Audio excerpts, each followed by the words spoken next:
JEE exam ఇప్పుడు చాలామంది ఏమో ఆలోచిస్తారంటే జేఈఈ ఎగ్జామ్ ఇప్పుడు నాకు తెలిసి నవంబర్లో ఉంటుంది. సో జనరల్గా ఇయర్లీ 2 టైమ్స్ ఉంటుంది. అయితే దీనికి సంబంధించి ఫస్ట్ ఆఫ్ ఆల్ మనం ఎప్పుడో జేఈఈ ఎగ్జామ్ ఏదైతే అప్లై చేసినప్పుడు డాక్యుమెంట్స్ అనేవి చాలా జాగ్రత్తగా ప్లాన్ చేసుకోవాలి.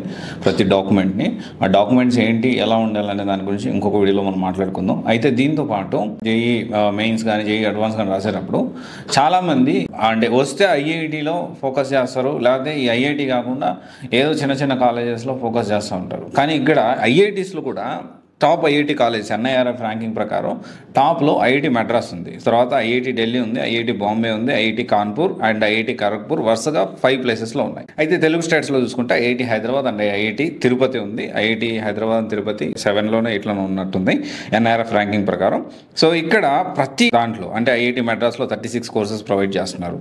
తర్వాత వచ్చేసి 5 year ఇంటిగ్రేటెడ్ కోర్సెస్ కూడా ఇంట్రడ్యూస్ చేశారు ఈ మధ్య.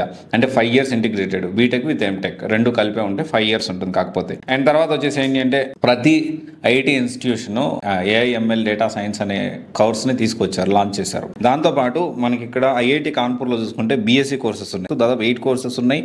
ఐఐటీ ఖరగ్పూర్లో కూడా, ఐఐటీ బాంబేలో 26 కోర్సెస్ ఉన్నాయి. సో ఇలా ఒక ఇన్స్టిట్యూషన్లో ఒక ఐఐటీ కాలేజెస్లో మల్టిపుల్ కోర్సెస్ ఉన్నాయి.